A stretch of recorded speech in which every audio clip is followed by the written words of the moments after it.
how does someone find you to then, kind of, again, like, what's your ideal client? You talk, you say a one commercial client is obviously like 2 years worth of retail, give or take, whatever. But so talk to me, like, it sounds like commercial is your ideal client.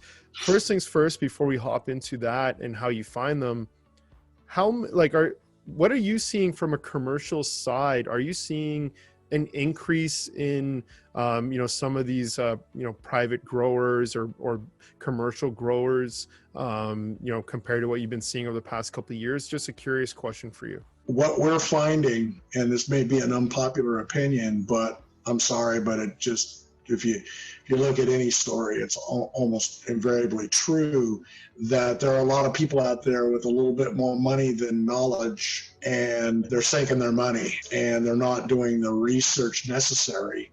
And that may be a systemic issue in the industry, in that there are very few whole one-stop shop teams out there to build a commercial site. I mean, it's very difficult to go to a group and say, all right, you have a lighting expert, you have a nutrient expert, you've got an HVAC expert, you've got program managers and project managers, and you've got everybody that's necessary, that if we come to you, you're going to guarantee me XYZ in a commercial grow. It's just not out there. So what these people are doing is they're piecemealing it. They'll get a grower.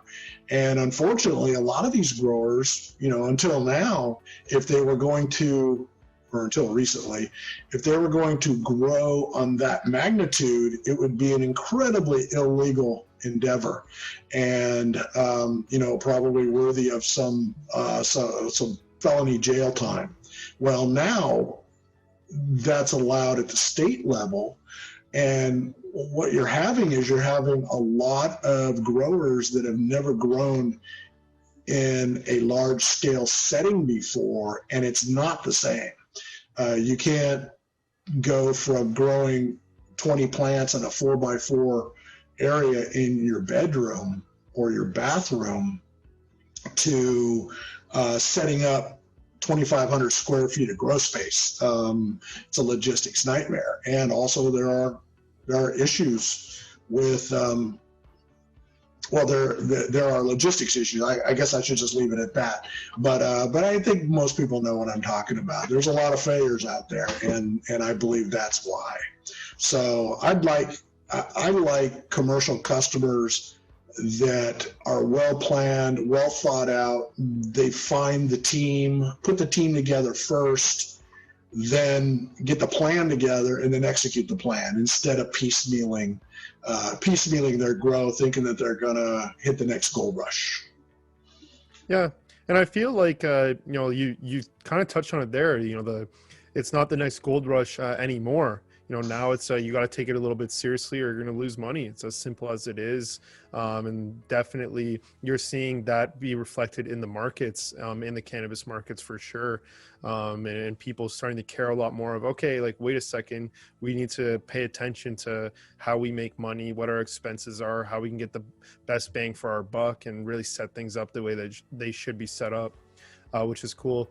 Do you want to talk about, in terms of clients, just to give people a taste, talk about some client examples, sizes, even, like, I think it's cool sometimes just hearing, hey, yeah, they had this many plants, like they were this big, they do this amount of production per year or whatever per month, and we help them, that kind of stuff. Most of our clients do not want that information out there. So I'll try to give you some. I knew, we had a customer that actually built a building around our lights, and he was getting quite good yields compared to the high pressure sodiums that he was using previously.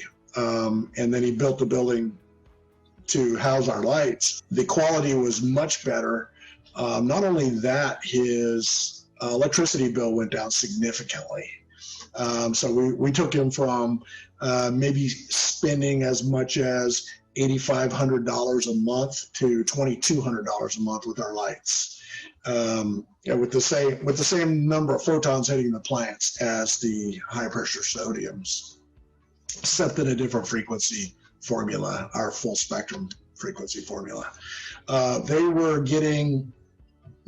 would have on any given day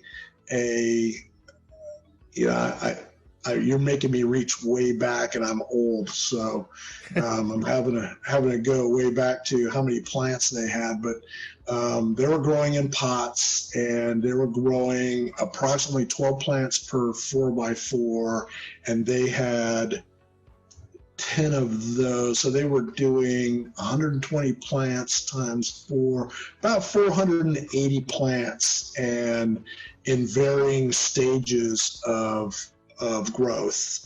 And they were harvesting about 120 of those plants every week. And of those 120 plants, they were getting approximately 12,000 to 13,000 grams. So if you want to do the math on that, sorry, I gotta get my calculator because I don't have to know that off the top of my head. So they were doing about 26, 27 pounds on per plot every week. And he had a license to distribute, but he had a limited number of patients, so he was only allowed to grow so many plants, and that was the limit of his plants were based upon his license. So he could have done much bigger plots, but that he might have suffered the consequences legally. But still a success, right? A big success story, obviously. Yeah, absolutely. Yeah. He's definitely his clients. The day that he got done curing, so you harvest, you dry, you cure. The day that he got done curing and made it available, it was all gone, every single week. Wow, that's awesome. That's good business. You know, yeah. You love to sell inventory the same day. That's great. Yeah. Plus it's top shelf, so it keeps the clients can, in most states can go anywhere. You'll see in a lot of states like Arizona, where I just came from, that the patients were going from dispensary to dispensary, mainly to get the free stuff you'd get for signing up. Yeah. But it was wherever the best deal was, wherever the best product was. But his clients, they were fighting over, I don't mean physically fighting, but people waiting for clients to leave him so they could get into his rotation.